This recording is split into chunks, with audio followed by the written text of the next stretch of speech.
The following information is provided related to the acquiring firm Mark Limited and the target firm Mask Limited। मतलब जो acquiring firm है वो है हमारी mark limited, क्योंकि वो एक्वायर करना चाहती है मास्क लिमिटेड को। तो मास्क लिमिटेड हमारी क्या हो गई, टारगेट फर्म हो गई। फिर उससे रिलेटेड, इन दोनों से रिलेटेड कुछ इन्फॉर्मेशन हमें यहाँ पे दे रखी है कि यहाँ पे हमें इनकी EAT दे रखी है, नंबर ऑफ शेयर्स दे रखे हैं और PE रेशियो दे रखा है।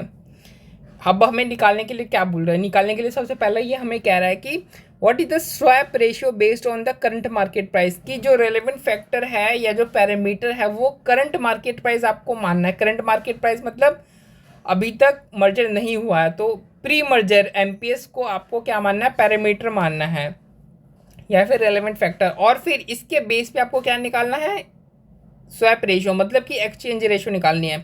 तो एक्सचेंज रेशियो का फॉर्मूला तो हम सबको पता है, relevant factor of target company और relevant factor of acquirer company. लेकिन रेलेवेंट फैक्टर है क्या, रेलेवेंट फैक्टर करंट MPS या फिर प्री मर्जर MPS। लेकिन हमें तो इन्फॉर्मेशन में कहीं पर भी MPS आपको दिख रहा है नज़र, नहीं MPS कहीं पर भी नहीं है, तो हमें MPS निकालना पड़ेगा। अच्छा, MPS ना दो तरीके से निकलता है, ठीक EPS की तरह MPS भी दो तरीके से निकलता है। पहला तरीका क्या है, पहला तरीका मार्केट कैप से निकालने का, तो मार्केट के कैप हमें दे नहीं रखा तो MPS हम निकाल नहीं सकते। दूसरा तरीका PE रेशियो का यूज़ करके MPS, जिस तरीके से हम EPS को PE रेशियो यूज़ करके EPS निकालते थे, उसी तरीके से हम PE रेशियो का यूज़ करके क्या निकालेंगे, MPS निकालेंगे। तो PE रेशियो का फॉर्मूला ये होता है, अगर मैं PE इंटू EPS कर दूँ तो मेरा MPS निकल करके आ जाएगा। तो PE रेशियो तो हमें दे रखा है लेकिन EPS नहीं दे रखा है, तो EPS तो हम बड़ा आराम से निकाल सकते हैं। अर्निंग आफ्टर टैक्स भी हमें दे रखा है, नंबर ऑफ शेयर भी दे रखा है, तो इन दोनों को डिवाइड कर दो। इन दोनों को डिवाइड कर दोगे तो आपका EPS निकल करके आ जाएगा। तो डिवाइड करो, देखो कितना है, EPS आपका आ गया 10 और यहाँ पे मास्क लिमिटेड का EPS आपका आ गया 4। तो PE रेशियो हमें दे रखा है और EPS भी हमने निकाल लिया है, तो MPS हमारा निकल करके आराम से आ जाएगा। तो 10 इंटू 10 करोगे तो कितना आ जाएगा, 100। तो आपका यहाँ पे जो मार्क लिमिटेड है उसका आपका प्री मर्जर MPS कितना आया, 100। और जो मास्क लिमिटेड है उसका कितना है, 5 इंटू 4 20, उसका आ गया 20। यानी प्री मर्जर MPS भी हमने क्या किया, निकाल लिया। अब हमने प्री मर्जर MPS 10 और 20 निकाल 100 और 20 निकाल लिया, तो रेलेवेंट फैक्टर हमारा आ गया। अब हम आराम से एक्सचेंज रेशियो निकाल सकते हैं। तो इधर रखो, टारगेट कंपनी कौन सी है, मास्क लिमिटेड। मास्क लिमिटेड का जो MPS है वो कितना है, 20। तो 20 और इसका कितना 100, तो 20/100 करोगे तो कितना आ गया आपका आंसर आएगा 0.2। यानी जो एक्सचेंज रेशियो है वो है हमारी 0.2:1। ठीक, ये हमने निकाल लिया यहाँ पे। अब थर्ड देखते हैं, what is the expected market price per share of Mark limited after acquisition assuming PE ratio of Mark limited remains unchanged. कह रहा है कि आपको क्या करना है, आपको पोस्ट मर्जर आपको MPS निकालना है मार्क लिमिटेड का। किसका, मार्क लिमिटेड का, आफ्टर एक्विजिशन, मतलब कि पोस्ट मर्जर MPS निकालना है। तो जिस तरीके से हमने प्री मर्जर MPS निकाला उसी तरीके से हम पोस्ट मर्जर MPS भी निकाल सकते हैं। एज्यूमिंग नहीं, मतलब कि गिवन या फिर प्रोवाइडेड, कि जितने भी इंफॉर्मेशन है PE रेशियो में वो सारी पोस्ट मर्जर वाली होनी चाहिए। तो यहाँ पे तो ऑलरेडी बोल रखा है, जो PE रेशियो है वो आप प्री मर्जर वाली ही यूज़ कर सकते हैं, क्योंकि जो PE रेशियो है वो चेंज नहीं हुई है। अब चेंज नहीं हुई है PE रेशियो, तो जो प्री मर्जर वाली PE रेशियो और जो पोस्ट मर्जर वाली PE रेशियो है वो तो सेम ही रहेगी। तो PE रेशियो तो हमें मिल गई। अब हमें क्या चाहिए, MPS निकालने के लिए PE रेशियो चाहिए था, EPS चाहिए था। PE रेशियो हमारी मिल गई, अब हमें चाहिए EPS, हमें चाहिए पोस्ट मर्जर EPS। तो पोस्ट मर्जर EPS कहाँ से निकालेंगे, तो पोस्ट मर्जर EPS निकालने का तरीका है, सबसे पहले हम क्या निकालें, देखो फॉर्मूला ये होता है पोस्ट मर्जर EPS निकालने का तरीका। ऐसे ही निकलता है ना पोस्ट मर्जर EPS, कि मर्जर के बाद जितनी भी इनकम्स होगी उनको डिवाइड कर दो कि मर्जर के बाद जितने नंबर ऑफ शेयर्स है, तो इनकम कितनी हो रही है, ये तो आपको दे रखा है इनकम इतनी इतनी। देखो जो मर्जर के पहले जो इनकम हो रही है ना, इनकम में कोई चेंज नहीं होगा, मर्जर के बाद भी इनकम सेम ही रहेगी। तो 2000 लाख प्लस 400 लाख यानी 2400 लाख की इनकम होगी, divide by number of shares कितने होंगे पोस्ट मर्जर।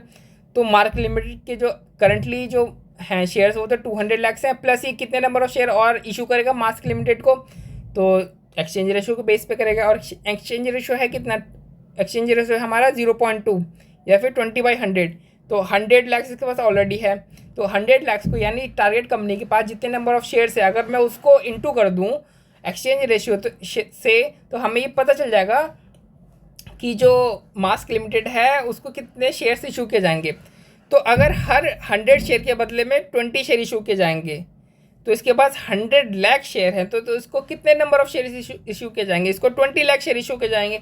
तो टोटल नंबर ऑफ शेयर जो पोस्ट मर्जर होगा वो कितना होगा, 200 लाख एक्वायरर के पास ऑलरेडी है, ये 20 लाख और इशू कर देगा, यानी 220 लाख इशू शेयर्स हो जाएंगे इसके पास। इनकम कितनी इनकम है 2400 और शेयर्स हो जाएंगे 220 लैक्स नंबर ऑफ शेयर्स। तो इसको डिवाइड कर दो तो आपका पोस्ट मर्जर ईपीएस निकल कर आ जाएगा, कितना आ गया 10.91। तो हमारा पोस्ट मर्जर पीई भी हमें पता है और पोस्ट मर्जर ईपीएस भी पता, तो अब हम बड़े आराम से एमपीएस निकाल सकते हैं। अब क्या करेंगे हम, इन दोनों को हमें इंटू करना होगा, है ना। तो देखो 10.91 क्या हो गया, 10.91 हमारा पोस्ट मर्जर ईपीएस है और पी रेशो वही हमारा प्री मर्जर वाला सेम रहेगा मार्क लिमिटेड का। तो जो मार्क लिमिटेड है उसका पोस्ट मर्जर एमपीएस कितना निकल करके आ गया 109.10, यानी पोस्ट मर्जर जो मार्केट प्राइस है एक मार्क लिमिटेड के एक शेयर की वो कितनी है, वो है 109.1। अब हमें क्या निकालना है, हमें निकालना market value of the merge firm. Market value मतलब मार्केट कैपिटलाइजेशन, यानी मर्जर होने के बाद जो मार्क लिमिटेड है या जिसे हम मर्ज फर्म कहते हैं, तो मार्क लिमिटेड का हमें क्या निकालना है, मार्केट कैपिटलाइजेशन। तो मार्केट कैपिटलाइजेशन का फॉर्मूला क्या होता है, मार्केट कैपिटलाइजेशन का फॉर्मूला होता है MPS into number of shares after merger. तो एमपीएस तो हमने अभी निकाला, मार्केट प्राइस पर शेयर कितनी चल रही है आफ्टर मर्जर मार्क लिमिटेड की 109.10, तो 109.10 into number of shares, number of shares कितने हो गए 220 लाख इंटू 220 लाख, तो कितना हो गया मार्केट कैप इसका 240.02 लाख का इसका मार्केट कैप हो गया। अब फिफ्थ पॉइंट में हमसे क्या पूछ रहा है, वही हमसे पूछ रहा है कैलकुलेट गेन या loss for share holders of the two independent companies after acquisition, कि जो एक्विजिशन है, एक्विजिशन के बाद ये जो कंपनीज हैं उसका आपने क्या निकालना है, इंडिपेंडेंट गेन या फिर लॉस जो भी निकलता है वो आपने निकालना है, इंडिपेंडेंटली निकालना है, ठीक है। तो हम देखो गेन या लॉस निकालते हैं, एक्वायर कंपनी का और टारगेट कंपनी का इंडिपेंडेंट निकालते हैं। तो पोस्ट मर्जर मार्केट कैप कितनी हुई, तो जो पोस्ट मर्जर जो मार्केट कैप है वो देख लेते हैं पहले। तो मार्केट कैप तो इसी तरीके से निकलते हैं। तो एमपीएस कितना है, एमपीएस तो 109.10 है, 109.10।